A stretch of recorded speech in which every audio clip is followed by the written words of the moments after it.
Hey, what's good, people? This is the Option Podcast. This is episode 99. That dude over there. Your Gretzky episode? That dude over there. That looks like Jeff Samuels. Stop. All right, people. The episode starts right now.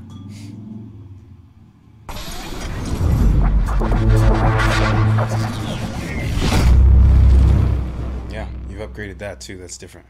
You had something else going on before. That's great. Look, this beats the Daddy's Back Bitches thing. So, yo, hey, this is episode 99. Holy sugar. Yep. We are in studio, live in studio in the house. My boy Jeff Hybrid Samuels. What's good, man? How you doing? Nobody else calls me J Sam in the volleyball community. Yeah, because they're not lazy like me. Well, when I grew up playing hockey and lacrosse, and that was pretty much the go-to. Yep. J Sam. J Sam? Yeah. No, I was J Dibs. Yeah. Jason DeBillius, Jeff Samuels. Yo, so we were watching before we got on the show, we were watching some plays from Atlantic City or whatever, and this and that. And that was, I know, look, I don't mean to start the episode with some disappointments, but there's definitely a play I want to share with the audience, like the people watching and this and that. For anyone that's played volleyball, Jeff, like when you're the better team, there's three things that have to go wrong for you to lose. One, you have an off game a little bit, right? They're playing like above their expectations. And three, they get a little help from their friends. Their friends being, everyone knows, say it with me, the ref. So yeah, we had the scab refs in there. So look, if one of those things goes wrong, you still win. Yeah. If two of those things goes wrong, you still win. Yeah. But if all three goes wrong, you're just like FML. So I actually want to see if I could put up the last play. Out in the middle now. Short chop. It's actually pretty good play. I had to. This is match point. This is Grenier and Connors. Big up to them. They play ball, whatever. Oh, they play great. Unreal stab. Tight ball again. Brad for the match. This is. Can he get there? This is and the camera shot was. In case you're wondering if that hurt, it did. It hurt. What a save from Jeff Samuels. He's now playing defense. Just wondering. You got the block. What an insane rally. Brett for the win. And that's when I knew that it hurt. Like when the game was over, I was like, okay. You probably now that hurts.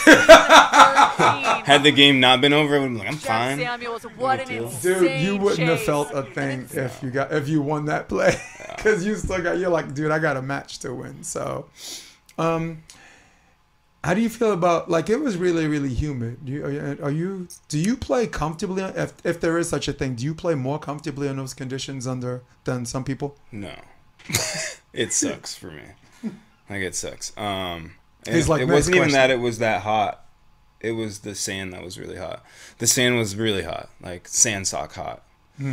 But they're doing this new, like, ref thing where they're evaluating these refs who have apparently never refed before. At least in my eyes, it kind of seems like they've never refed before.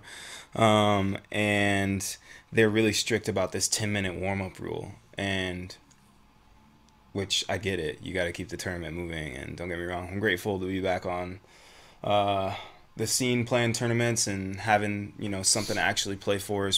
It's great. But I mean, we basically got pulled out of a match that we were reffing, and then right into a match on center court, and gave 10 minutes to warm up, 2-3 minutes for a coin toss. For some reason, there were no balls in the court. It's like 5 minutes to warm up. Like, I would have liked to buy some sand socks, maybe, like have that. Just maybe like 30 extra seconds. Yeah. So I got blisters on my feet from that, and it was just super hot. But whatever. It's there's gonna be a lot of things that are changing about the game right now, especially with merging and us kind of being behind the 8-ball with COVID and all that sort of stuff. At the end of the day, you just gotta kind of be in a position and condition to handle everything. Yeah. And don't get me wrong, like they've done some really good things, man. They really hit. I'm the first dude. I'm the first person to. I'm a big Donaldson fan, and there's a lot of people who are like, oh, well, we need to have this amount of tour stops, and it needs to be worth this amount of money. And it's like, well, when you start paying the players you know, from your bank account, then, you know, until then, just shut up, don't say anything, and like I'm grateful to have a tour. You know what I'm saying? Yeah. Well, the Americas, dude, the Americas have definitely done their part. The AVP Americas and the next. Oh yeah. And like this event was $12,000.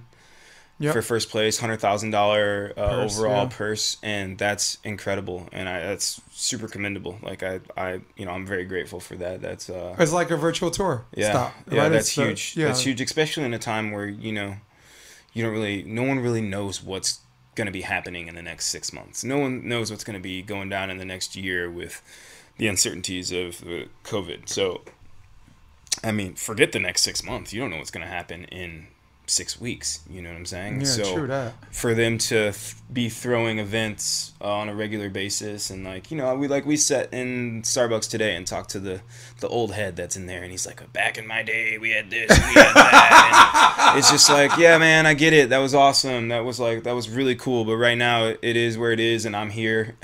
I'm like, are we talking about bayonets and horses? Yeah, and I'm here, and there are so many people who are doing a lot, like the whole crew as far as AVP America goes, and the whole, you know, all the refs and all the people who set up the events and all that stuff. Like all these people are doing the best they can with what they have right now under the conditions.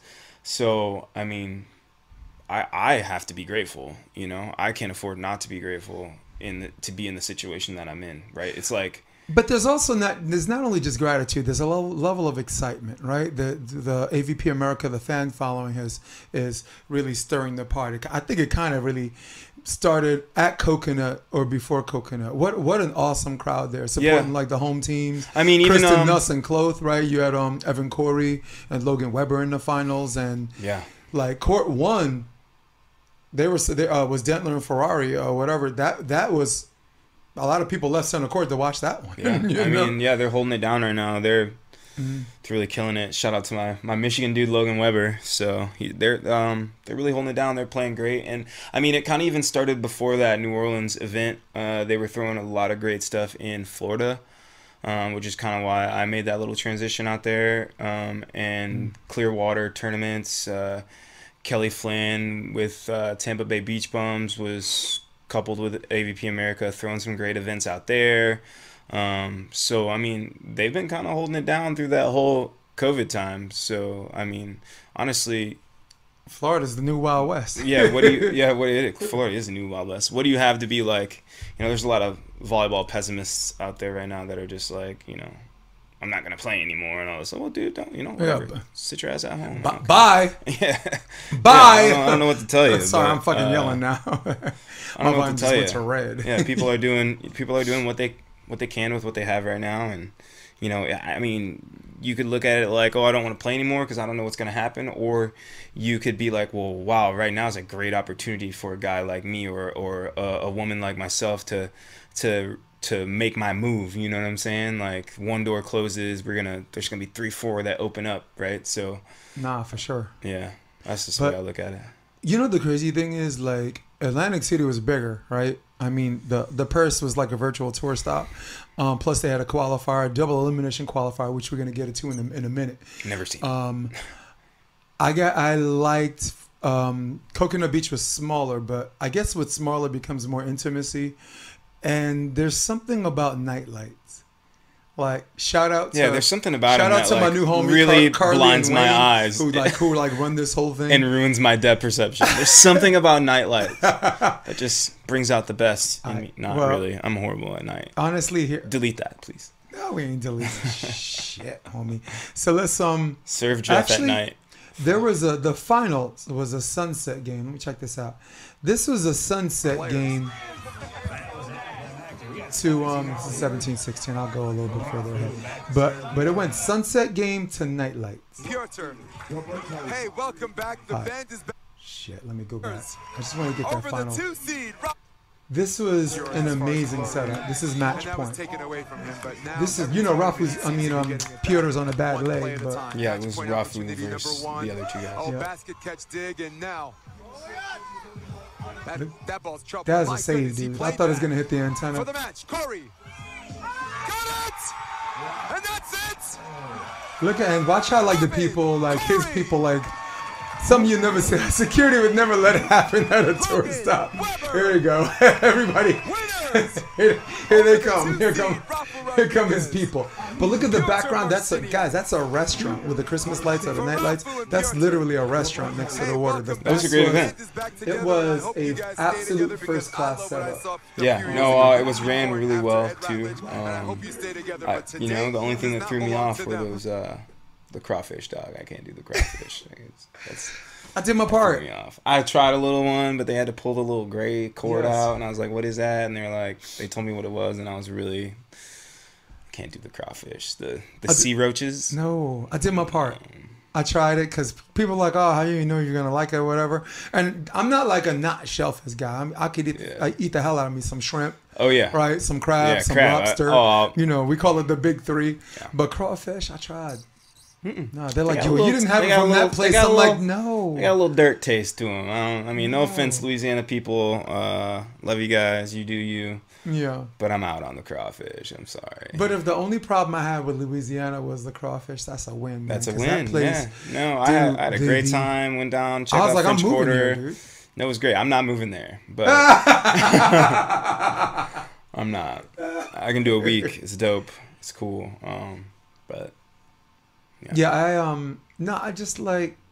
They say grace, they say ma'am, they hold the door for people. Everybody's really polite. You know what I'm saying? The restaurants are really good. I went to a place that had a steakhouse, and they had like a family style environment, and it was noisy as hell, like in a good way.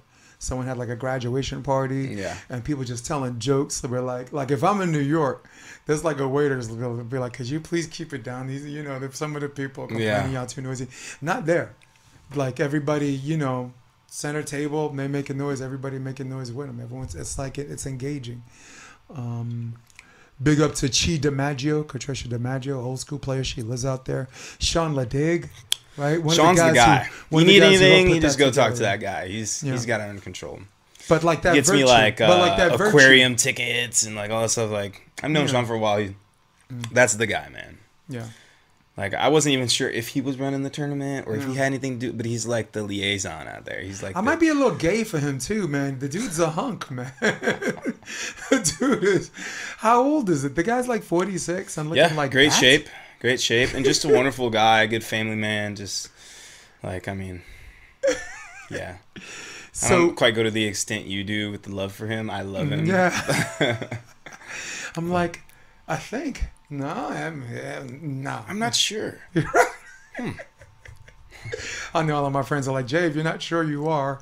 I'm like, no, I'm just relax. Just kidding. I'm good. So, yeah, big up to Sean. Big up to, I guess, Carly and Wayne. They run the whole thing. Yeah. So, basically, AVP America, Wapaka. Did you play in that too? Played Wapaka. Played some grass and some sand there, yeah. Okay. Wapaka's always been that one that, like, I've won FUDs and won the Motherlode, and out of the, I call them bonus tournaments, just like the fun ones that used to not really mean much as far as AVP America went and points and that sort of stuff. Now they do, but that's always the one that's just like escaped me, and it's closest to my home. Like I'm from Michigan originally, so I've always wanted to win Wapaka, and it just keeps going the other way. I mean, Jesus Christ, look at this dude. Hold up a sec. Sorry, right there.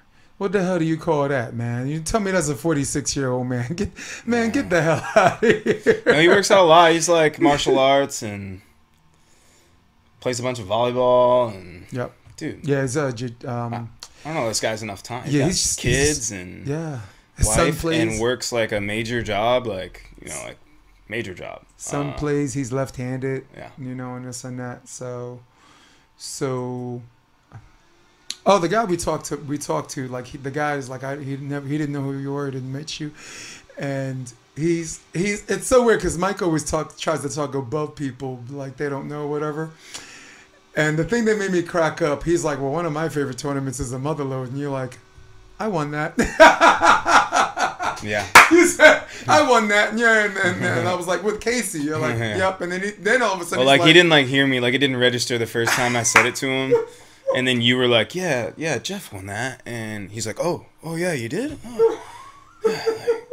You know, but that's the old heads for you. Those are the old guys, and I don't mean that in a disrespectful way. Like, I mean it in just like they grew up in a different time than we did, and you know, rules were different, and prize money was gnarly, and you know, there was just, I mean, I get it. Like that was probably the best time for our sport.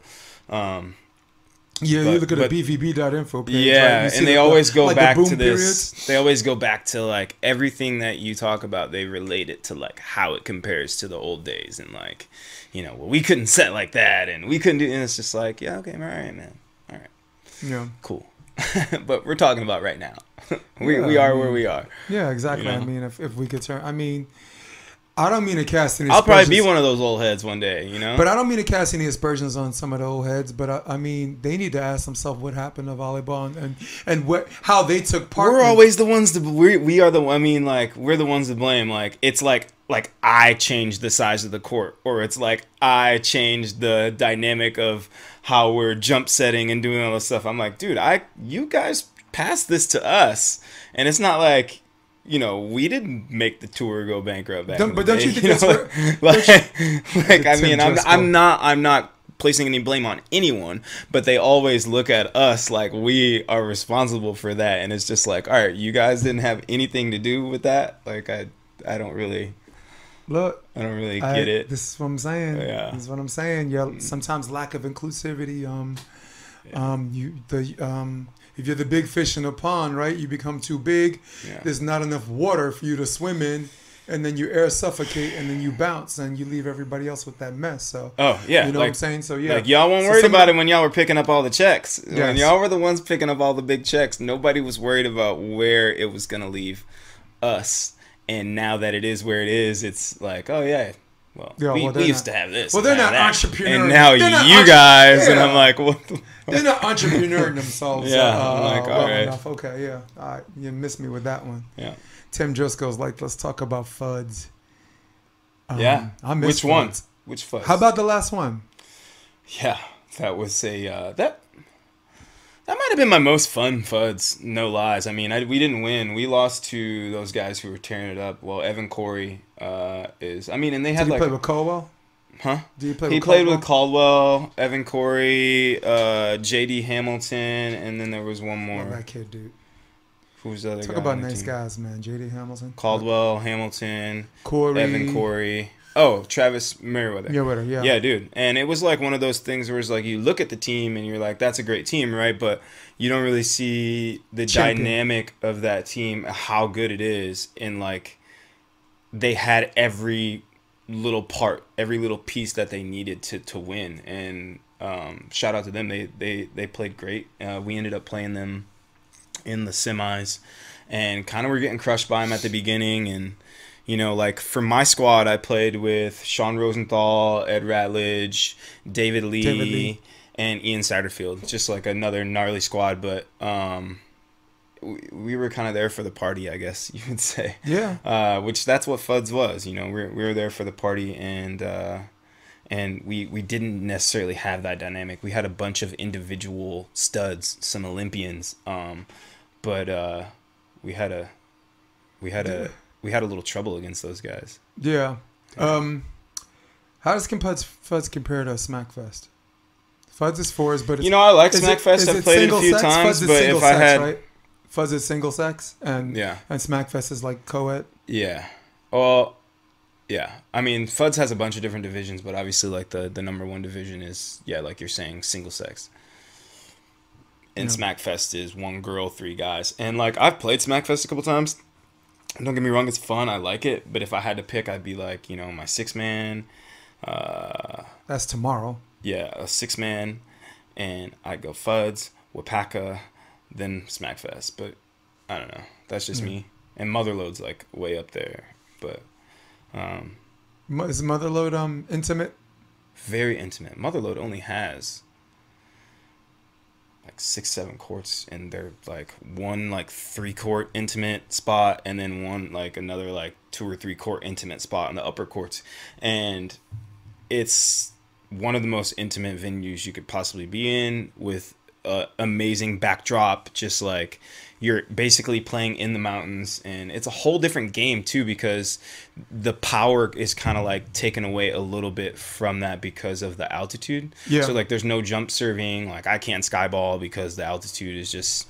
I just wanted to see if you still got your live feed up. Yeah, it cuts out. It cuts out. It's all right. So. Well, we'll take a little time. I'll keep them entertained. You could turn it back on because you still got the fan questions, guys. For those of y'all listening, he's giving away some gear. He's giving away some Isopure. So for the people on Instagram Live, whoever posts the most interesting question gets some free stuff from Jeff Samuel. So he's are you just gonna pick a random person? Cool. Tim Driscoll actually said you could place 9th all year and make 6 figures in the 90s. LOL. So. Well, tell him to put some money up. I know you got it. What do you mean Tim? Tell him? He's listening to us right now. I know you got it. I know you got it, bro. Tim, where you at? Tim's my boy. Yeah. That's my dude. Yeah. We all got one, man. Greg Faulkner's my boy. He's everybody's boy, but I feel like I'm the exception that rewrites. Let's see if I'm back on there yet. Yeah. Go check your live. I did. Right. And yeah, that's curious. I don't know. Strangeness. So you played NVL a little bit. Yeah. Did Coconut Beach feel like an NVL? Yeah, it was basically like an NVL, pretty much. Oh, let's check your camera again. All right. I think it's starting back up right now. And boom. Yeah, I mean, dude, I'm a freaking moron when it comes to Instagram. This is why I have Miranda tech my show. I think you teched a couple of shows too. Yeah. With me and Dougie and Casey Jennings, right? Yeah, we did. Yeah, we did Casey. Go to 6-man. Yep, we did Casey's. Yeah. I liked I really liked Coconut and I really liked Atlantic City because they're Atlantic City was more like a competitive thing because I guess there was more money at stake, and sometimes you playing all day in those humid conditions, people get a little bit tight. You were also in a situation where like so many things had to go wrong for you to win, and for you to lose and for them to win. With respect to Grenier, Connors, two really good dudes. Grenier man could be a rough rider when he. Yeah, Grenier was balling, man. He's went through some injuries and stuff like that in the past, and. He was maybe a guy you want to go to and serve the whole game, maybe just because when you're not 100%, it's tough to do that grind. But right now, like he was really tough to serve. We had to go the other way, so he's really balling right now. Yep. You won Motherlode with Casey. Let's go Right. back to that for a minute.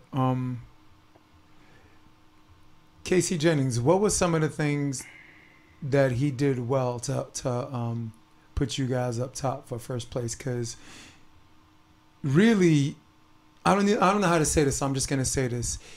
He would have to play a certain level for y'all to win Motherlode, because Motherlode, I mean, first of all, he was leaps and bounds better than everyone else.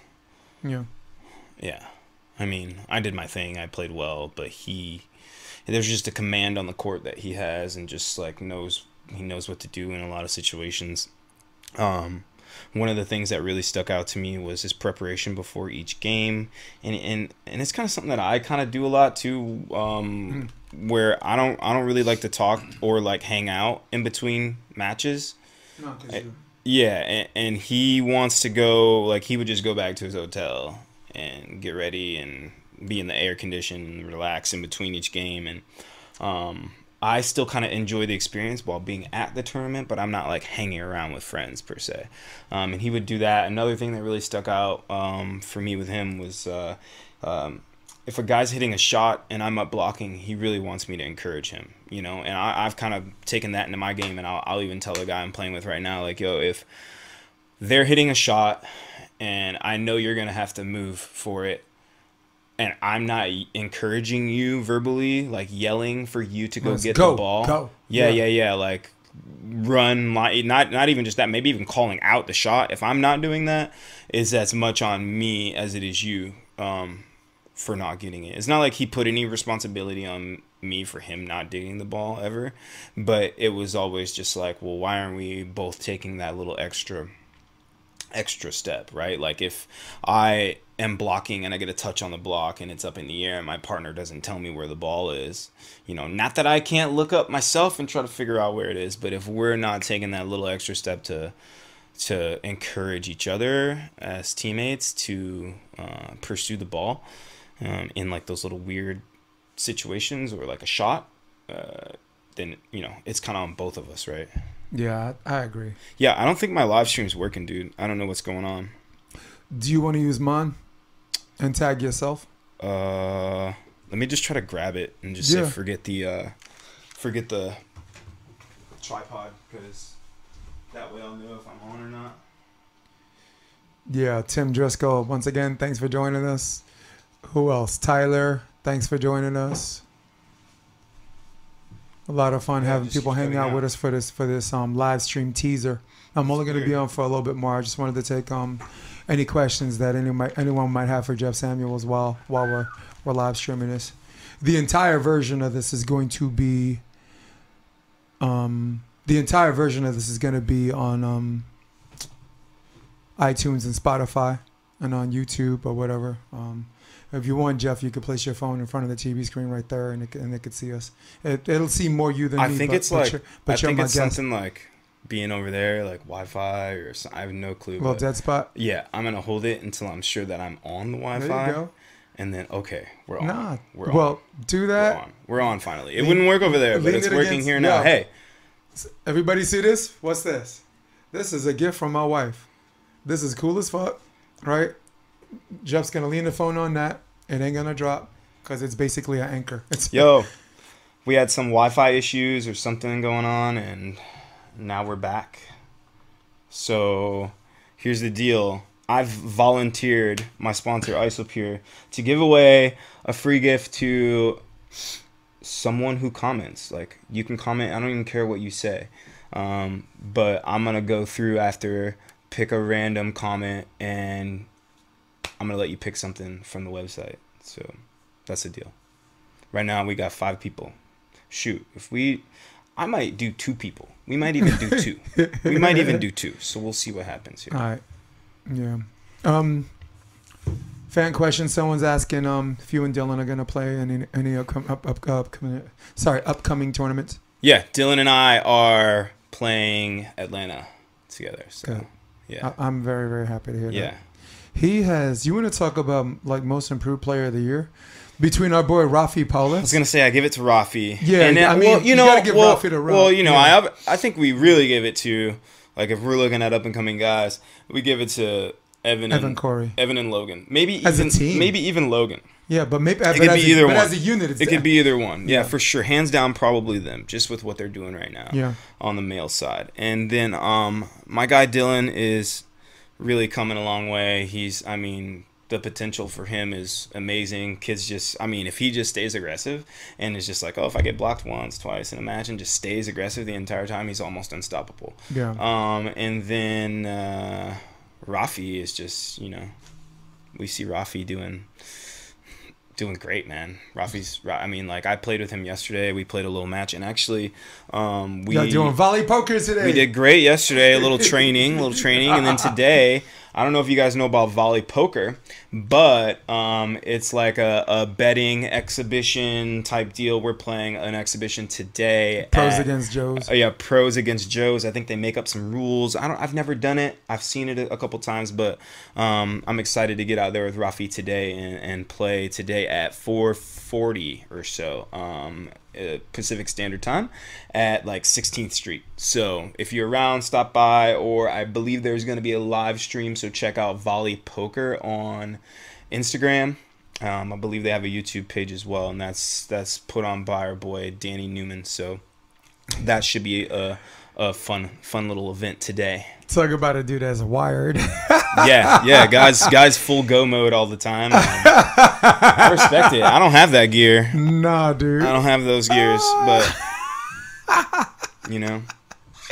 I'm actually looking for some stuff. I'm gonna try to pull up the last time we did volleypoker. So for the people who want to know about volleypoker, it's not actually poker. It's basically a volleyball game. They're professionals against maybe one Joe and a pro, or pros against Joes. So what happens is they put you in a match and they make up rules to handicap the professionals. For example, Sean Rosenthal and Avery Drost went against Matza. Everyone knows Steve Kahn. And Matza got to play with Dylan Merritt. So the rule is they could only serve Dylan Merritt, right? And Rosie and Dross were only able to hit on 2. Hence the term, the option. And they were only allowed to hit above their head. So they couldn't go on 2 bumping over. They couldn't go on 2 hands over. It had to be a down ball or some kind of contact above the net. So I'm trying to actually look for it because I have it. I recorded it, and it's taken off, man. Like the live version got 4,000 views. People start placing bets in between the sets. It is Daniel Newman's. And they also pay the players, too. So, like, I get paid to play this event. So it's really cool for everyone. You can bet, make some money. And also the players get paid. So it's like it's an easy little day. Yeah, Daniel Newman's, When's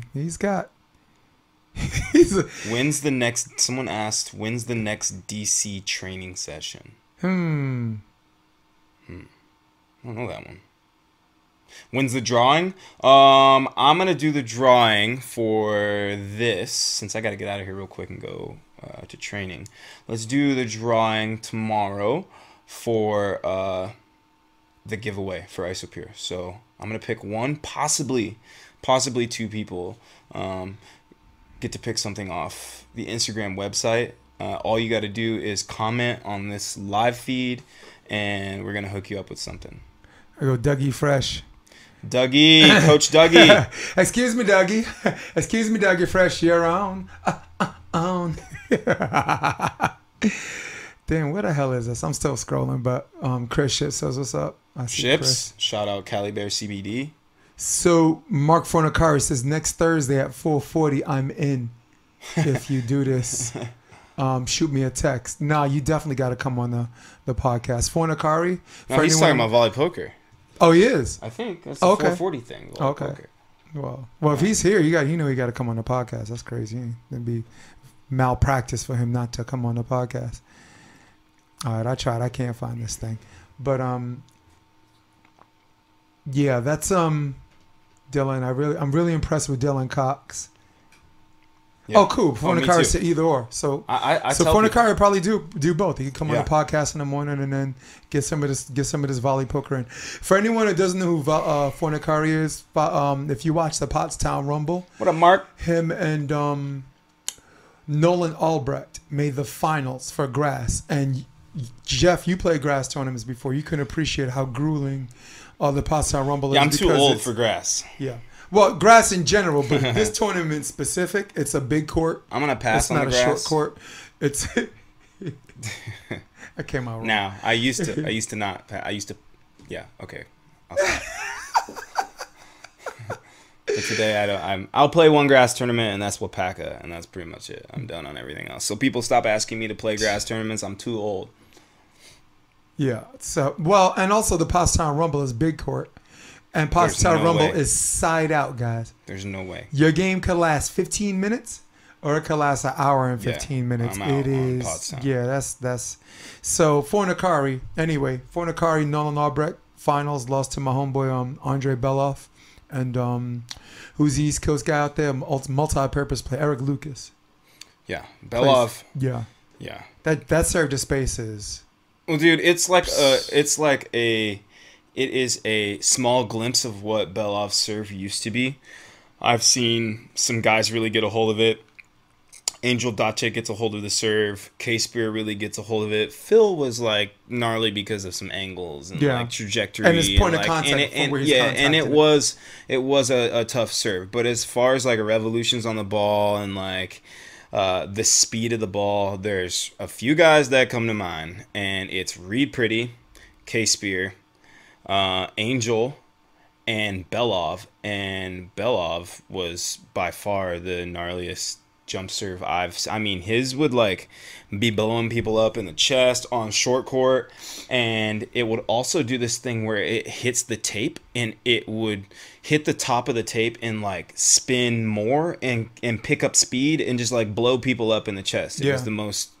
It was like a phenomenon. I don't know how that's even that would possible. be outside of the Pottstown Rumble because the Pottstown Rumble let serve. Yeah, but it's I not mean, legal. So just like sorry. just trying to show people like his serve was unbelievable. Like I'd say like 6-7 years ago when he was really kind of training and playing and traveling around. Like now he's just like an old guy. I love you, Bella. He's just like an old guy that kind of drinks beers and lives in New York and plays every once in a while. Love that and, guy. you know, like that sort of stuff. And he still balls. Don't get me wrong. But yeah, his serve used to be. But he's one of those guys. When you tell him what the score is, he starts paying attention.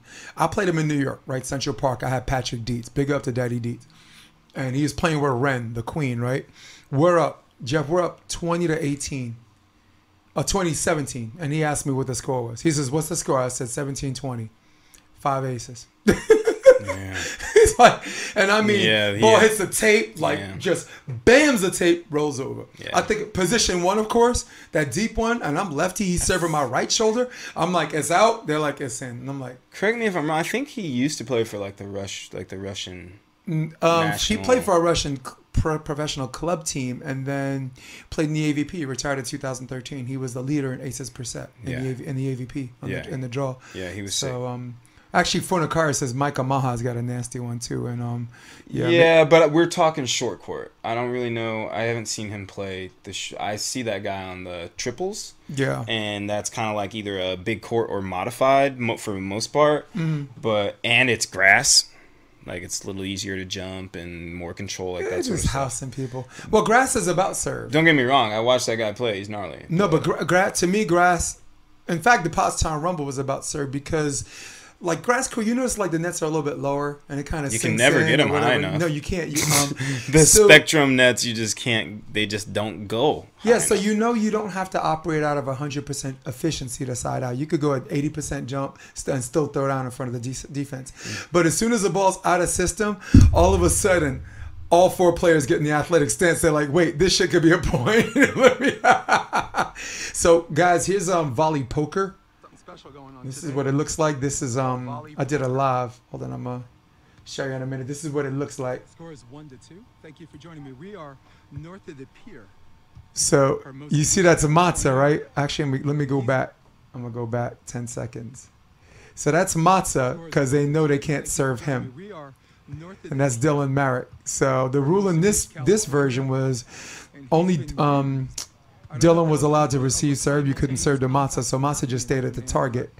Daniel Newman right now is playing with Rosie. He's super subbing for Avery Dross.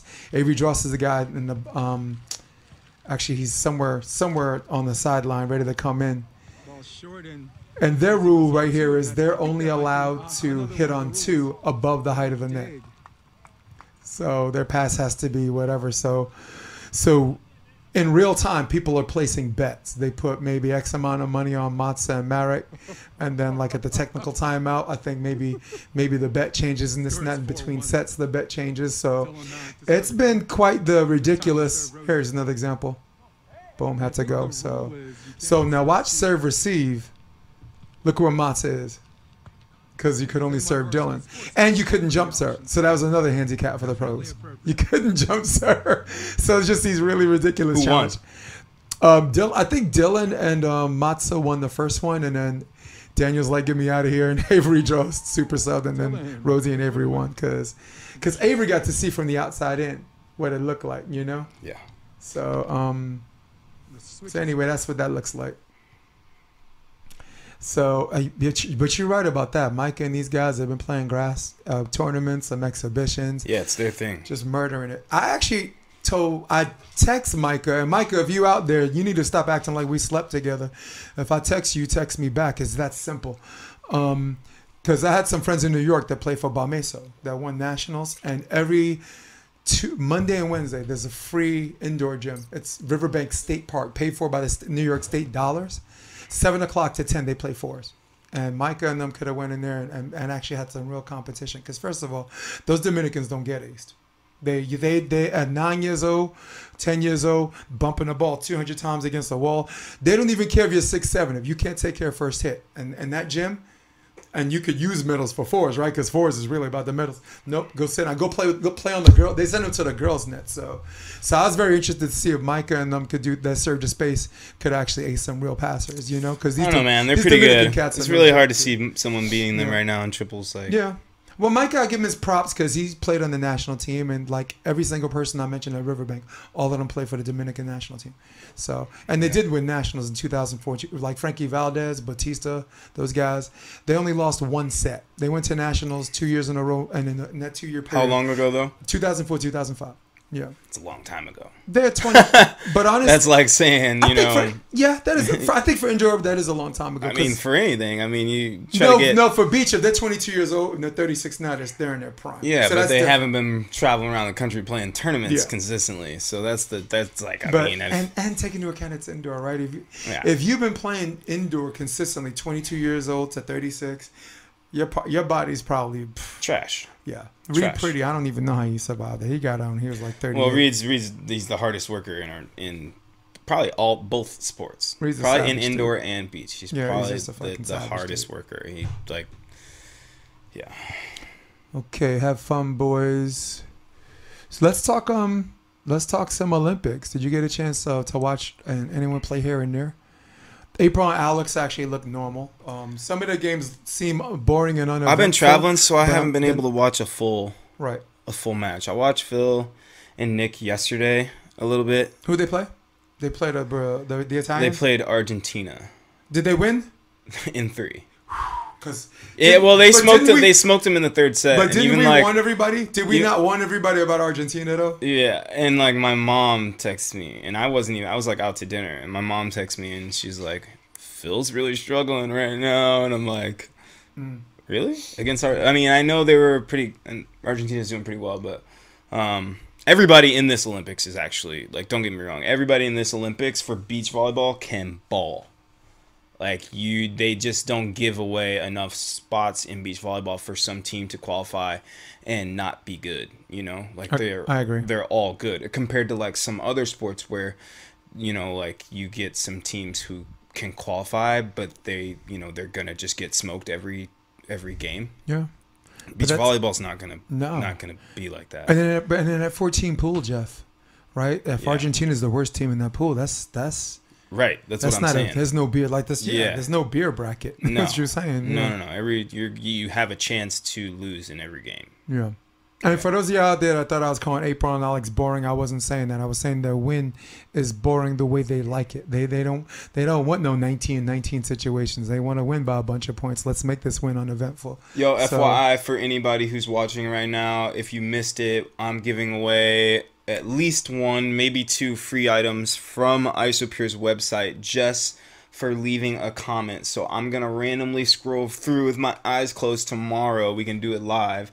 And I'm going to pick 1 person, maybe 2, who win the grand prize. So, and I'll just let you go in there and pick. And I might throw something else in there. I don't know, maybe something else from my other sponsors, Radiate Lifestyle. I don't know. I'm just throwing it out there. I'm volunteering my sponsors without them knowing to give away free stuff. Because that's what I do. Yeah. You heard it.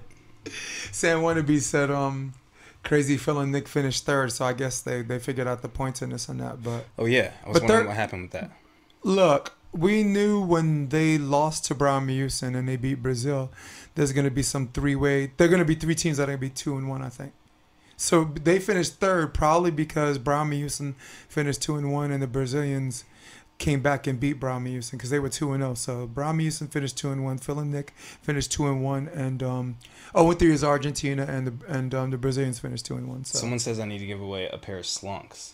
All right, maybe. Sure. Let's see if we can. Yeah, let's see if we can get Chris Reams on here, and then make sure he gives away something free from slunks. That sounds like a great idea. Yeah, slunks is a good thing. Yeah. I gave a pair of slunks to him. That's good. That's a good suggestion there. Is there a worse or better story than Try? crazy stuff Hollywood couldn't make up. I agree. It is. If I gave Hollywood the script, you know what Hollywood would tell me? Throw that out because that'll never happen in real life. This is happening in real life. You know, and I mean, no offense to Taylor, who actually qualified for the Olympics, but if there's one guy who deserves for something like that to happen, when at the height of his career, he was already winning FIVBs and that sort of stuff with Hayden, playing really well, and comes down with a rare like autoimmune disease and like has to fight his way back to being back on just the AVP tour, let alone playing FIVBs and qualifying for the Olympics. If there's somebody that it could happen to that deserves it, it would be him. You know, his work ethic is extremely great. Yeah. Like he's always ready, that guy. So I mean, do you think I somehow think that they can medal. Everyone that I talked to was like, nah, they can't medal. This new team and Taylor is better and all this stuff. And I get it. Like Taylor is like one of the best. He's one of the best but you don't know the chemistry of Jake and Tri. You don't know until you actually see. And for them to never play together and be 2-0, 2-1, yeah, 2-1. They lost one today. No, I don't think they lost yet. Wait a second. No, they're 2-0 as far as I don't think they played their third one yet. But maybe they have. But either way, to win 2 matches in the Olympics where there are no easy teams. I mean, Karambula, that's not an easy win on the Olympics. There are no easy wins for the Olympics for beach volleyball. And stylistically, that's not the best matchup in the world. That's not a best matchup for two bigs. Exactly. For Tri, who hasn't been playing defense that long at that level, and full-time defense hasn't done that yet. No. This is, from what I understand, the first time he's actually done that. So for him to do that, I'm not saying it's not possible, but that is an extraordinary feat, especially at the Olympics, right? Never underestimate the power of the handicap. No, I'm just kidding. Of the handicap. Never. All right, I'm gonna focus on this one. Never underestimate the power of the honeymoon phase. Ooh. You meet someone, you got a new girlfriend. Yeah. You give her a kiss. The kiss feels fresh and new. Yeah. Y'all kind of hook up. It feels fresh and new. You holding hands. You walking down the sidewalk. You know what I'm saying? You sporting her, and all of that feels fresh and new. Yeah. And fresh and new are the operative words here. So where you're still finding out what each other likes to eat, and everybody's still putting in work in the relationship and all that stuff. There ain't no deal breakers in this honeymoon phase. And the cool thing is, I think, Jeff, by the time the honeymoon phase is over, the Olympics are over. So this recipe for success, as far as time and place is concerned, could be just what we need. I don't doubt that they can win the gold. Yeah. I sound like a goddamn Cowboys fan, right? They win like one game against Washington. I think we're going all the way to the Super Bowl. No, I'm not saying that. I'm not, Cowboys fans. Nauseating fan So I got an even more intriguing question for you. Okay. All right. So the Olympics is what it is, and hopefully we get some USA male squads that medal, because we're pretty sure that we're gonna get a women's medal, right? But all that aside, right? So Jake, this is his last go round, okay? Mm-hmm. And you have Tri and Trevor. That's a really good team on the AVP, and they're doing well in the FIVB for the most part. The question is, who's Taylor gonna pick up, and how weird is it gonna be if he picks up his brother or Tri, who are like Tri and Trevor are really good boys and play well together. So who's he gonna play with? Let's just say Tri and Trevor want to stick together. Who's Taylor gonna pick up? Well, let's go through the list of people. Assuming we're trickling down and he just doesn't pick someone who's just ideal for him. We're doing trickle down economics, looking at the top seeds. You got Duncan Budinger. Chase Budinger, not Duncan. Even though Taylor could probably play behind anyone whose last name is Budinger. If I had to pick upper echelon guys, I'd go Budinger or Brunner. But if I had to go best pick for Taylor Crabb, Madison McKibben. Madison, right now, I don't see Madison going away from his brother. I know. No, unless his brother can't play but as a brand, they're more successful together than they can ever be. Yeah, right. He won with Ty Loomis, I just don't see. I don't see, because he's had opportunities. I feel like to play with a lot of other guys. I think he's playing with Case Beer, right? He's gonna play with Case Beer this year. He is, maybe. Oh, cool. Or Riley. Riley. God bless you. You had a baby. Dope. I've been out of the cute looking baby. Yeah. Okay. But if I had to pick one guy, like a fantasy pick, yeah, Madison, you know what I would do? Two Hawaiian brothers. I would take Andy Binish and make Coach just like mold that guy into the next Phil. That's what I would do because he's got it. He could. He was a savage this tournament. Yeah, he was, and Andy could like. I mean, he's right there. He's like right there on the cusp of like being really gnarly. So I think Andy. Sam Winterbees agrees with you. Yeah, I would take Andy. I think I would. It might take a year. You know, it might take a whole year to get him there. But I would take or Timmy. Timmy would be another one, but it's still like Timmy's in a phase where like he's getting a little older and he could realistically do as well blocking as he could playing defense. Tim Baumgren. Got you. Super athlete. Yeah. I call him Hitman for hire. Yeah. You want to go to the finals, semis, boom, there he is. But he said Tay goes back Taylor, to his my brother. money's on me. I think you should just pick me up because, you know, I'm going to be full-time blocking at 6'2", until I'm like at least 50 or 53 or so. So, yeah. No, I'm just kidding. Nothing wrong with that. I mean, isn't that weird? Who do you? I mean, but if we're not kidding, who are they going to serve? I'm not going to be blocking that much longer, dude. It's like we're done. That's canceled real soon. I'm glad you used it for what it's worth because I think this whole concept that someone has to do all the blocking or play all the back row defense. I think Try and Trevor made liars of us all, right? Like whichever block is the hottest one, then eventually the other guy plays back row. You look at the Latvians, right? You look at Lion King and Smedens for a long time. Yeah. They were actually achieve a medal. There were at least 3 teams from Brazil that could split block. You had freaking Ivandro playing back row defense for Christ's sake. Well, you notice how that was like the go-to for a while, where like all these teams were trying it out and experimenting with the double blocks, and now no one is doing it. Yeah, Lorax and Tim Baumgren. Okay, that's gonna be a good one. No one who's doing it besides the Latvians who aren't doing that well anymore. No. Who on the FIVB who's got 2 blockers? Who's split blocking? I can't. Well, if I'm just talking about the Olympics, all the FIVB teams, I can't think of one. Those are the ones that I'm really. Can't think of one. No. Yeah, nobody's doing it. Brazil had 3 teams or something like that. But don't you think if Try and Trevor had points, they get out of? Oh yeah, they're the only ones. They're the only ones, and they're the only ones that have done well in the FIVB like recently that are split blocking. I think they do better on the FIVB than they do on the domestic tour. They just styles. Well, we haven't really had that much opportunity for them domestically because of COVID. Yeah. And in that little championship cup thing, they did really well, and they placed well. Any guarantee victory, that's pretty cool. Yeah, and they placed well. Fucking Trevor's got some balls, dude. Trevor's like, I guarantee we're gonna win. He put a chip on his shoulder. Yo, again, giving away 1 free item, possibly 2 from Isopure. If you comment down there, right down there in the comment section, I'm picking 1 lucky winner. We're gonna do a random blind scroll and stop our finger on somebody. So that's gonna be tomorrow. But all you got to do is leave a comment. I don't care what the comment says. Just enter. You'd be dumb not to enter. And then, so possibly 2 people from Isopure, and then I'm gonna talk to Slunks because I'm just volunteering my sponsors right now to do random things. So I'm gonna maybe volunteer them to as well. Slunks, yeah. Chris Reams. I like that. So before we move on to the next thing, let's. I just want to talk about all 4 teams. April and Alex look normal. I think they're in a semifinal situation. Clay's and Sponsel team Slays had a very, very big victory where people thought that they were the favorite to beat. But if you've been watching Tina Grudina and Anastasia as closely as I have, that's not an easy game to win. And the last time they played Tina and Anastasia beat the brakes off of them.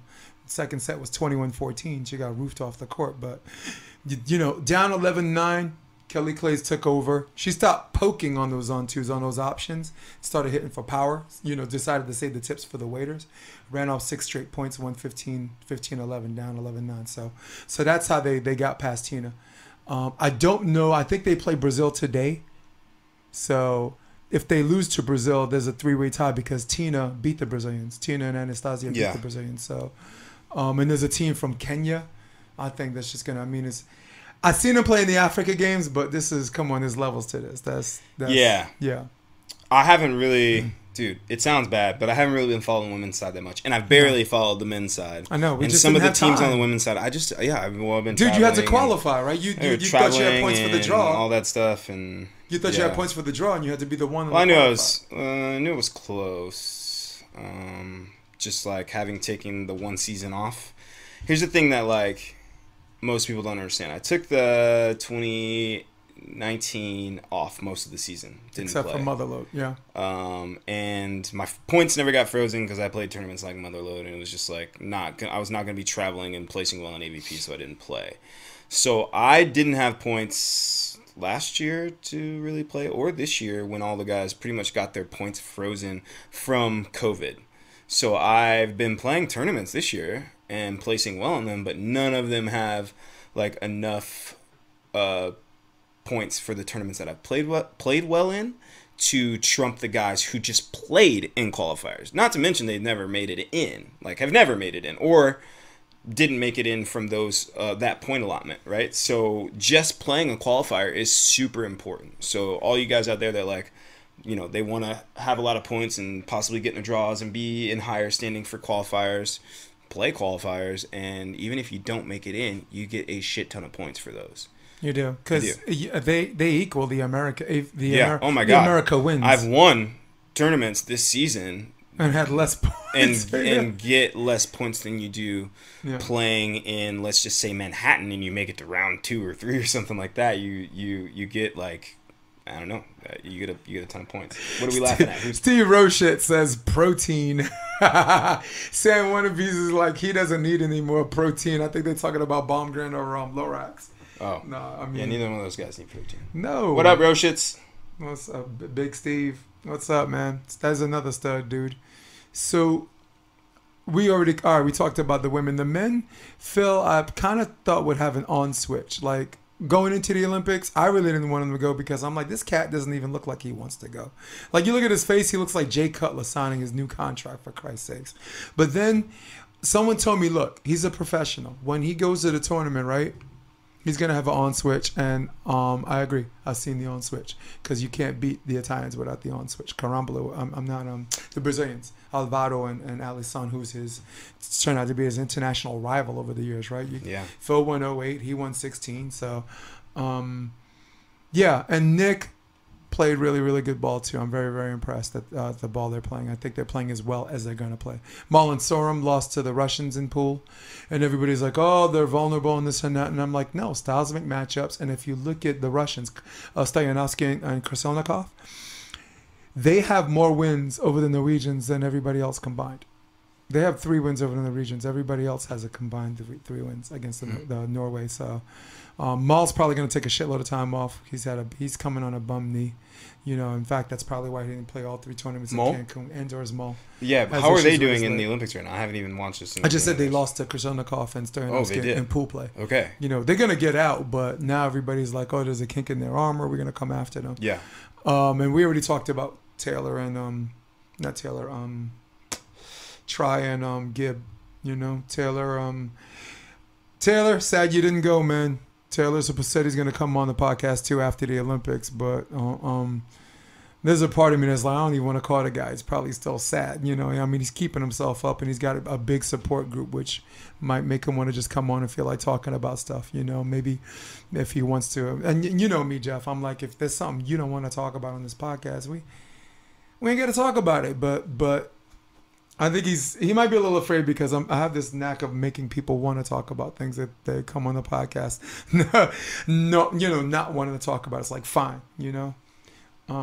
Like Dave McKenzie, right? He didn't want to talk about PEDs, a performance enhancing drug. Oh man. But neither do I. but I'm glad he did. I don't want to talk about any of that. No, because if you look at his Wikipedia page, it says he's got flagged and he got suspended for it. But if you actually heard his story, he couldn't afford to make the trip to get tested. He's playing in Europe, and they want him to spend $1,100 like on a plane trip to get tested in Australia, and he's just like, no. So if you don't show, they consider that a positive test. Oh wow. So if you know that story, you're not thinking he's cheating. You're just thinking he's too, the league is playing and is too broke to pay him.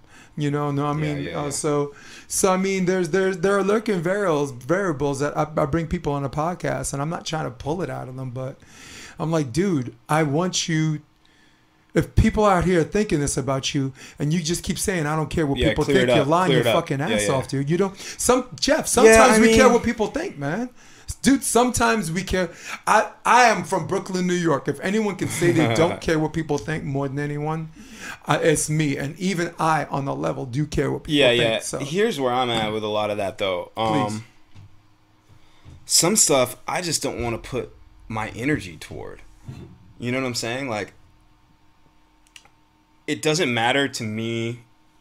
It matters to me what people think from a standpoint of the things that I can control. I want to actually be in good standing with people. But the things that I cannot control, I really could care less. But at the same time, I don't want to necessarily... Anything you talk about, you're giving more energy to. And I'm huge in that sort of stuff. Like, I don't want to be putting my energy into something that doesn't benefit me. And I've been that way for a long time. And it is more important for me to protect my energy than it is to clear up something that someone else is saying about me that I can't change anyways. Because some people are going to believe and say whatever they want. They're going to believe and say whatever they want, even if, you know, it may be true or it may not be true. At the same time, the more I talk about it, the more it's gonna pop into my life. The more other people are gonna talk about it. So I just like I'd rather not. You know, like.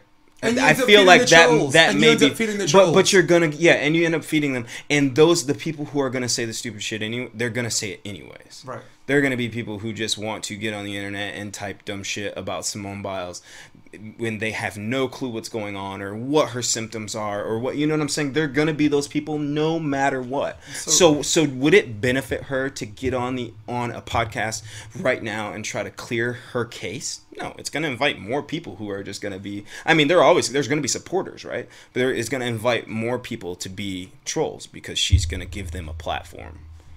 And in her case, where if she makes one wrong move, she could be crippled or worse. Yeah. If she allows a little bit of that to creep in her head, a lot of people... And if there's a split second of doubt while she's doing some of these moves, she can freaking hurt herself, Jeff. A lot of people don't even know that she has what they call twisties. You know, you've heard, like, a lot of people don't even know that is the symptoms that she has and how dangerous it is and that she could actually break her neck and paralyze herself. Like, they just think that, you know, mental health just falls under the I'm overwhelmed or I have anxiety or whatever it may be. Do you think a 35 medal winner of the Olympics is going to withdraw because she has a little bit of anxiety or because she's nervous? You know, like... Come on now. Like, I saw a meme that said you can barely get over having to wear a mask at Publix or whatever it may be, but you're the same people that want to get on Simone Biles because she might kill herself jumping, 30 feet in the air at the Olympics. Like, dude, come on. I'm glad we brought that up because that's one of the things Todd Rogers talked about, where like mental health and it's huge. The accumulation. It's huge. Of years and years. I mean, Jeff, you're an elite athlete, all right? I mean, I was an elite athlete 100 years ago. I mean, when, I don't know, I could read the Bible and reminisce, right?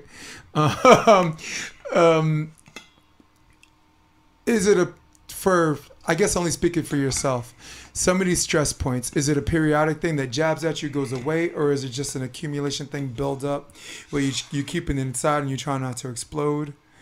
Can you walk me through some of that? What do you mean? Is it something that's always there, or is it something that builds up and it's cumulative, and there's times where and it's unfair to try to read her mind, right? To choose to pick what we think we're feeling. But I guess based on what you and me have been through, like I played overseas, and I mean I was only there for 2 years, but that was a stress thing for me. Yeah, I mean, as much as we want to think that the great athletes can just get out there because they've been playing this sport their whole life and just get out there and nothing else affects them, right? And that it's not a job for them. It is a job. It is something that becomes monotonous. It is something that becomes tedious, and no matter what someone from the outside is thinking about you, you have to protect, like I said, you have to protect your energy at all costs. And if it's not worth it, if it's dangerous for you to be in a situation, there are times where I thought that it's probably dangerous for me to be out in the sun playing a volleyball tournament, and there's a lot of times where I still did it. And then there was a point where I had a nerve injury and I had to sit my ass down somewhere because it kind of affected my mental stability, having a nerve injury in my neck. Yes. And so I had to sit down, you know, and that was 2019, right? Yeah. You had neck, you had a it back was not thing. all right. Yeah, it was like neck and back and like shooting all down my arm, and it couldn't sleep. And while I could physically probably go out there and do it, but it just beat me up mentally to know that I'm not playing my best right now.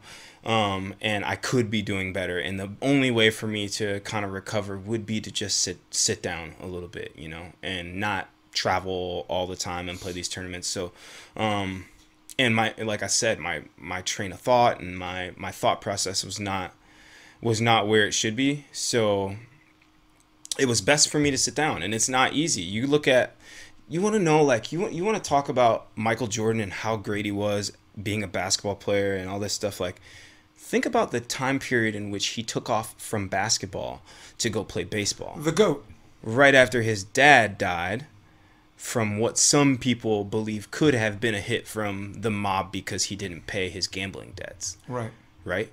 And so even for him, all the things, like, he can take a lot of pressure, but there are just some things sometimes where you just have to do something else. You got to get away from it. You got to sit down, and you can't put any more in your cup until you empty the cup. You can't put any new water, any new good, clean, fresh liquid in your cup until you empty what's in there and realize that your cup's already overflowing with whatever it is, and you need to empty it and chill out and start over. You know what I'm saying? So for her, I wish her the best in her recovery, and like I said, that mental the mental stability for her didn't necessarily mean that she was just overwhelmed with what was going on and the pressure got to her. It was the fact that sometimes your physical ailments can affect your mental stability, which is 9 times out of 10 what's going on. So, and there's so many people who are quick to jump the gun and just be like, well, if I was Simone Biles, you'll never be her. And if you're on the internet commenting on somebody else's life and progression, you've never been in a situation of Simone Biles. You don't see anybody of significance, true significance, a master at their craft saying anything about her. Yeah. You don't see one person, because first of all, they don't have time to comment on other people's situations like that. Mm-hmm. I gotta agree. Like, at least if someone did some research and understood biomechanics or whatever, let's say someone's not a gymnast, right? Never have been, never will be, and they just understand, and maybe they look at some performances and they form an opinion, whatever. Maybe that person's worth listening to. But you're talking about people that are just like, they're on their couch, they can barely see their toes when they're, staring over their big belly. Like, these are the guys that are commenting. People who on are that nutty professor shit, right? Yeah. I can see my yeah. People, they're people of many trades, but masters of nothing. The people Right. who are commenting on her in a negative light. I mean, From small to big, that upsets take the your shit out of Discover me. card to all the shops. I'm and actually dig. gonna put some highlights. Every 'cause time I Nacho have like a Fries highlight came thing. back, that Cool. old I seasoning found was some drawing Biles. So, something close. comment And below once if you want a chance to win something from IsoPure. I'm gonna possibly pick 2 people tomorrow, but 1 for sure, and also possibly give away a free pair of slunks. But I'm just volunteering slunks; they don't even know it That's yet. ridiculous. Look at that, Oh, Simone. dude. If I could jump that high, I'd probably be a better volleyball player. What is it, like 15 feet? That's the Chang. So they're naming. She has 4 moves named after her. Yeah. That's pretty crazy. I don't have any moves. But look at the stick, though. Oh, You see the stick? She's nasty. And I mean, for your body to be doing all those revolutions constantly, the amount of training, like there has to be something that happens to your equilibrium and your brain. What the? Yeah. What? Yeah, she's insane. What? Oh my God. Yo, that's enough. All right. Yeah, we're done. Yeah. No. Oh my God. Did you see that? Yeah, she's sick. Yeah. So let's talk about, since we're on the subject of mental health, I had Todd Rogers on the podcast yesterday. Cool. And you and I were juniors coaches for a while, and you have done a little bit of work helping out some adults. I mean, we had Arena. I remember you were helping her in Hermosa Beach first round. She had that absolute savage for a jump server and blocker. I forgot that girl's name, African American chick. If you remember, Arena was playing with this taller black chick indoor player. Oh yeah. You were. I saw you in the box, just kind of like, helping them out and this and that. So as a coach, we're both coaches, right? I could call you a coach. You're a real coach. You're not a player coach. You're a coach. For kids who put pressure on themselves, or for kids whose parents want them to do this certain thing, for kids who are now making this their 10-month experience, 10.5-month experience out of the year before they even hit the college scene, where it's supposed to be a 10-month or Division I, supposed to be a 10.5-month experience. How do we help them deal with them as coach? These young people coming up.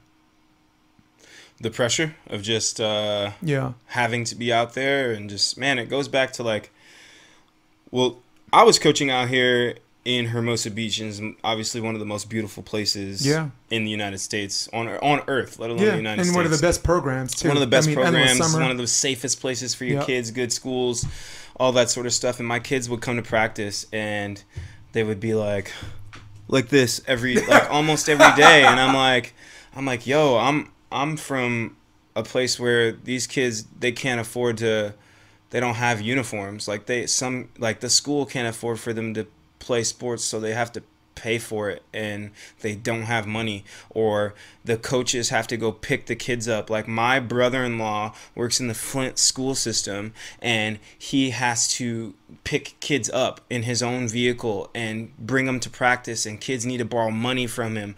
And Clarissa Shields, the boxer, she calls herself the goat, the woman goat, or the female goat for boxing.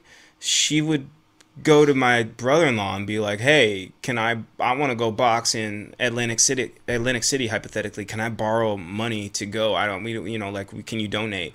Like that sort of stuff. And my kids had the nerve to come to practice at Hermosa Beach at the pier and have a bad attitude. So I just had to remind them. That's how I got them going, is like just telling them how fortunate they are, how grateful they should be. And don't get me wrong, it's all perspective, right? So once you get into something for so long, your perspective on that, you can have hardship from whatever perspective you're in, right? It could suck for the person who is in extreme poverty, and or they could have a really good outlook on it. Even if you're in Hermosa Beach, you could have a really good outlook on it, or a really bad outlook on what you're doing. So as a coach, I think you just have to remind these kids how lucky they are, how grateful they should be. And then if your kids are coming to practice and they're not having a good time, it is your responsibility. It may not be your fault that they're coming to practice with that mindset, but when you get them, it's your responsibility to change their outlook on what's going on. So sometimes we would do something different, even though my goal is to make them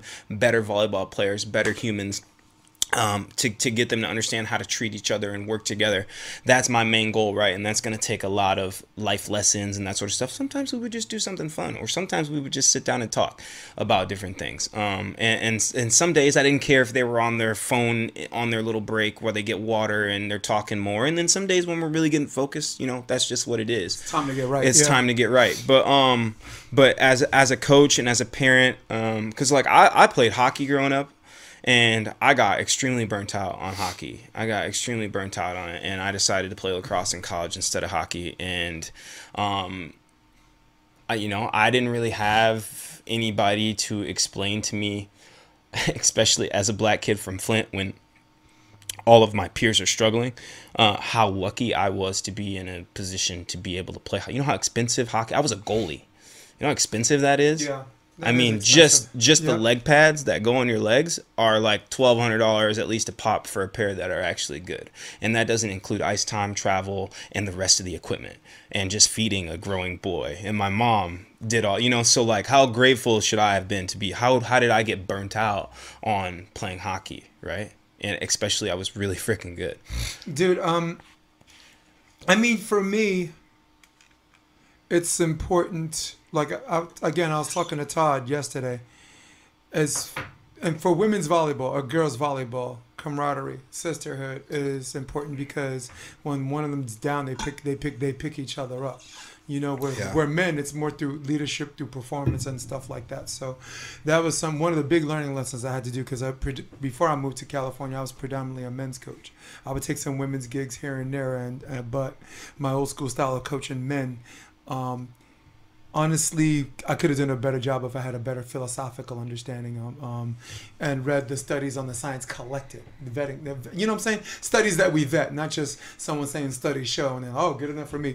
So for me, sooner or later, when they compete, it comes down to winning and losing. And like Chael Sonnen said, and I said this yesterday, like, they say that losing is not an option. That's absolutely ridiculous. Losing is an option. Losing is the most readily available option all the time. So if there's some of these kids that have this hang up where they feel like they need to win in these 2-point situations and they keep losing, we as coaches, we have to keep reminding them that, one, the other team's feeling that same pressure. 19 up, right?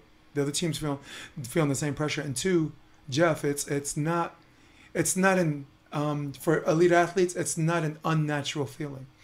You're supposed to feel nervousness. You're supposed to feel tension. I'd be kind of worried about people who don't feel nothing, except for some of the unicorns who are like so stone cold. And that's where we want to train our players. We want to train them where they see 19 up and it's 1 up. And that's our challenge as coaches. It's just a game of volleyball. If they think that way, then all of a sudden it's 1-1.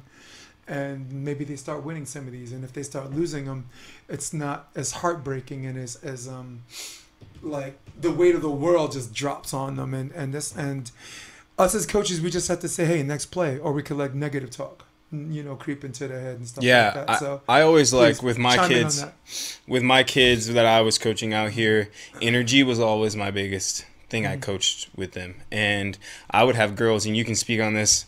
I would have girls who were in the younger group play the girls in the older group, and I would see the girls in the older group like have the bad energy, and it was one of those days where they had a crappy day at school, or they broke up with their boyfriend or something in high school. And they're like, now I gotta play these young girls. And I get these young girls, and like I'm like, hey, a team they don't want to play, and I can change their energy, and I can change their attitude. Yep. Man, the younger girls would beat the older girls and just mollywop the older girls because their energy was different. So it's all about that attitude and what kind of energy you're going to bring to the table that day. And that's a winner's attitude. A loser's attitude is when you let other things, outside stuff, affect how you're going to do that day. And don't get me wrong, we're all guilty of it. I'm guilty of it. It's probably, with my young partner right now, it's probably one of the lessons that I'm relearning.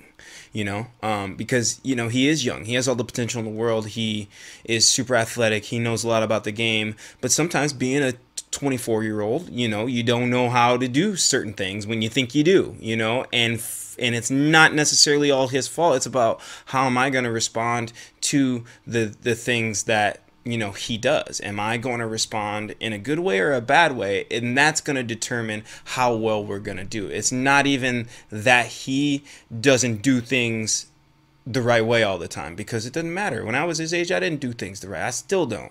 But what's changed is more so what's changed is that how I respond in certain situations instead of just reacting off the cusp, right? So that's the same thing with him and I. If he does something that's, what a young kid would do, how am I going to step in and bring him back to, what I say, go numb, kid, where nothing should affect you, right? So how am I going to bring him back to that state? And that's a lesson that life has brought me in circles with. It's different levels, don't get me wrong. I'm doing the circles on different levels, but it's always kind of bringing me back to that same thing until I learn it. And how much of that did you get from coaching kids?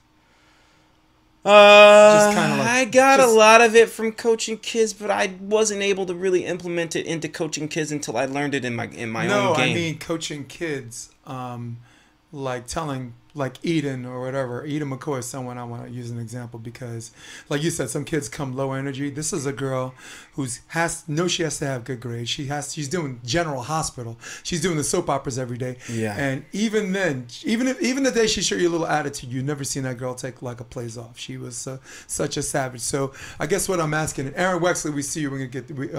I think you missed the answer on that one, but how much do you get from showing kids how to conquer demons that reminds you, like, wait, this could apply to my own game as far as this obstacle here and this and that? I guess that's what I was asking. Yeah, I get it. I learn a lot from the kids. Yeah, I was answering. I learn a lot from the kids, but I learn a lot more from me actually losing, right. or when I'm playing with someone or I see someone. Because when I'm coaching, I don't really have time to really empathize with them. Not that I don't, but I don't have that time because I have to put them in the best situation to win. So I'm thinking more toward the result in the heat of the moment. I'm thinking more towards what's our next step rather than actually internalizing, for a long period of time and thinking on what they're doing, right? But when it's my own game, I'm thinking about what happened in the game for a week after. I'm not necessarily dwelling on it like, man, we should have done this, we should have done that, but I'm thinking that like, okay, look at where my shoulders were at this point in time in the game. Like, were they hunched up and I was super anxious and super like what kind of state of mind was I in? What was my body language like? What was my partner's body language like? Why didn't we stay aggressive in the match? What was going on in my head mentally that I didn't stay aggressive or that I missed that one little shot out? I'm not dwelling on it, but I'm also thinking, did pressure just get to me? Was I tired? I'm going more into depth with my own matches and my own games than I am with my kids that I coach, because you just don't have, there's so many kids you coach, you don't have as much time to put into their thought process as I do my own game, right? Singular, so, yeah. Yeah, so I learn a lot more from my losses because I don't even watch the games I win that much. I watch more so the games I don't, and because that's when you learn the most. I like the question and the answer as it applies to you, because I'm not talking to someone who hasn't put in a lot of years. You put in a lot of years. Like, if I were talking to Dylan Cox, right, given his age, my answer, to me the question is rhetorical because my answer would be like, those tight game situations just comes from training. Like, you've seen enough indoor games and you played tons of outdoor games where certain players, when the pressure hits them, they revert to something that either they learned, which works, or something that they revert to that they think that works that doesn't. For example, indoor, like someone gets blocked and now it's 23 up, right? Games of 25. The one thing he'll remember, he'll hit middle of the court, which never works. It gets blocked or it goes into the guy playing position 6, center back, or just goes out. So you see a lot of guys like spray the ball out, beg the ref for a touch. And you see that guy kind of do the same thing in every pressure situation because that's what he remembers and that's what he thinks, Jeff, that works. And it doesn't. And that's why the question's different for you, because it's not reverting back to your training. It's analyzing some of these things in real time. Well, like, is my body language I can revert it back to training, but like I said, I'm thinking more on a standpoint from my game experience. Yeah, it's different. My game experience, because I go off my past games and how I've done and what I need to work on. That's the only stuff I'm going to actually use in my practices, right? Like, I'll go work on the things that I'm not good at, obviously. So I said, like my downfalls, like I go and look at those and that's what I'll base it off. And a lot of it is attitude. A lot of it is mental preparation. And I mean, also a lot of it's repetitious. I mean, only for it is guys, repetition and seeing what works. And like for me, for indoor, I had a default shot. Like if I can't. But see in a the net, game, you might have to do something yeah. that has never worked for you, or that you may have never even tried. Isn't that great? Yeah. But you need to base that off of something. If you base your adjustment, something that you've never tried, off of nothing, you're probably gonna miss. No, if you're a creator, right, you can become a creator, and that's what most the great players can do. Like the Lavians, they started this whole jump set, moving out to the pin and hitting different shots, and both teams, right? Fake blocking one way or the other, both and teams, doing right? all that stuff. And nobody, that wasn't something that was really working for anybody else on the FIVB tour, but they went somewhere they hadn't gone and nobody else had gone, and figured it out. Because when you really want to win and you really want to, take your game to the next level, you don't have a choice but to become a creator out there on the court. Like, you have to start figuring out some stuff that may be different than everybody else. You know what I'm saying? It may be 100%. different than anything you've ever done. 100%. I like that. Not like even for me, you can say that, like, yeah, I've done all this training and all this stuff, but I probably do some shit that other people just aren't really, they're not really doing. And I figured out that it worked for me. And like, it's some of those things that you figure out just don't work for you, especially when you're a new guy coming into a sport late and you're just out there doing some weird stuff you learn playing with pickup with guys, and everybody's like, yeah, we don't do that. That's not what you do at this level. You got to drop that out of your game, right? But then there are one or two things that you could figure out that really might work for you at a high level. Like, there's just some guys out there doing some weird stuff at a high level that are good at it. Adrian Kimball is another one. Very creative. Yeah. But I guess what I'm suggesting is that even Adrian Karambula his creation had a foundation. It wasn't out of thin air. But where'd the foundation come from? Somebody had to think about this, huh? The fundamentals. What's the fundamentals of a sky ball, or the fundamentals of the play where your partner goes behind you on after he passes and you set the ball over the net front? There's no fundamentals because nobody else was there's, like, you know what I'm saying? Like, everything can't start out with fundamentals because somebody had to create it. Somebody had to make a blueprint up in their head before they actually did it on the court, right? It's just like building anything. I'm going to stop you right there. People say, you start the house with the blueprint. You don't start the house with the blueprint. You think of the blueprint first. It's got to be created in your mind first to build a blueprint. The blueprint is secondary. I'll give you an example. We're on Karambula, right? He's about to sky ball, fakes the sky ball, spins, jump serves. Does he not have to learn a jump serve fundamentally in order to fake the jump serve, which leads to that jump serve? That's kind of the example, the foundation I was talking about. You're not going to fake and create. But what I'm saying is without practicing the jump serve. Yeah, but what I'm saying is even the jump serve wasn't done at one point in time. Somebody had to create that shit. That's it. Very good answer. Somebody created it. It wasn't done. Motherfuckers were standing at the back of the net doing this shit. This is why we do the podcast. They were doing this shit. Yeah. Yep. Somebody had to figure that shit out. And even with the sky ball, like, everybody wasn't doing it. I didn't create the foundation for the sky ball. I didn't create that foundation. See what you did? Now I gotta look it up. But go ahead. Keep talking. But somebody did, and then, I started building on what mine looks like. You know what I'm saying? Oh my God. Let me do AVP. I'm looking up AVP top 10 plays. And there was one play I called the chicken dance. It was you and Rafi Paulus, actually. Top 10. Let's go Hermosa. Actually, Rafi was on it twice. Because he got hit in the head, but the bounce off his head. It was basically it was 2 kill attempts. That was the top play right there. It was 2 kill attempts and then 1 kill. A little bit of discussion with the refs. You guys messed. All right, let's do it. And plays of Hermosa Beach, California. Oh, am I still live somehow? All right, here's a special mention. I had to do this. Skyball.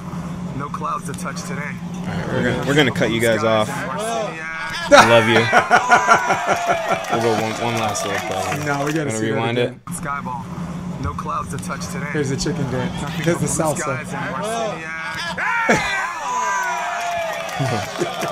Oh, rest in peace. God bless you, the late. Yeah, love you, Zahn, Cookie. Man, Eric Zahn. Cool, man. So, Jeff, I like what you said because you don't exactly have a small sample size with levels of players. You're playing with someone like Dylan Cox. You've played with Rafi Paulus. You recently played with Ricardo. And played against Ricardo. I played with Rosie, played with Ricardo. Rosie, Casey Jennings. Just all of these guys with a high, different pedigrees, right? Different levels. 100%. And God damn it, Jeff. I said only an hour, right? Yeah. Chantal Crawford says, I got like another little bit. All right, Chantal Crawford says, 2 guys I love. She's from Florida. She's part of the SOB crew, South Florida Border Vacation. She's cool, and I'm sure if you spend time in Florida, you cross paths. She's one of the last of the power women. One of these older women that look mad young. Aaron Wexler, what are your thoughts on Simone's decision in the Olympics? Aaron, the answer to that, you got to go back in the podcast because we got into discussion on mental health, and we used Simone Biles as a launching point. So this is going to be up tomorrow on iTunes, Spotify, and the video version, of course, under the Option Podcast on Facebook and on NY Varsity Sports. YouTube, I mean, just keyword. I'm not promoting that because YouTube's not. I'm not giving them my money. Nah, Steven Roches just wants free ISO. I got you. Steven Roches, cool, man. Jeff, I'm so happy to have you back on the podcast. I'm on episode 99. You were my second episode, and now you're my second to last from episode 100. Let's go. You were I'd rather be your Gretzky. 50? I'd rather be your Gretzky episode over your 100 episode, anyways. Yeah. The question is, people, who's gonna be episode 100? Bugger off! I'm not telling y'all. Y'all gonna have to find out. You already know. You already got them lined up. Yeah, I'm just not telling them.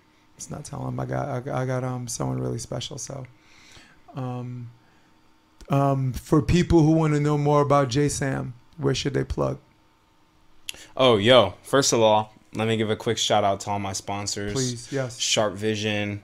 If you're trying to get some LASIK done, you got to go holler at them. They're the best in the world. My vision is so much better because of them, and it's the best decision I've ever made to get LASIK. Secondly, Isopure. I've been rocking with you for a long time. I love you guys. Best supplement nutrition company around. Also, Rhino Designs. If you're trying to get stuff printed on your shorts, any sort of athlete, or you want a pair of my replica shorts with my name on it, my sponsors, you need to holler at them on my Instagram. And don't forget today, 4:40 Pacific Standard Time, we're doing an exhibition, Rafi Paulus and myself, on 17th Street. 17th Street, Hermosa, but volleypoker.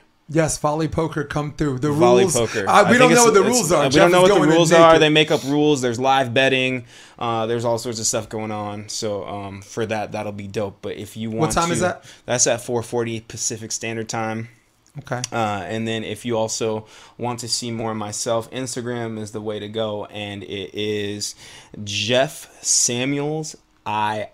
So because I'm the second, my dad's the first. Obviously, I don't know about any thirds yet. At least I don't know of any. That you know.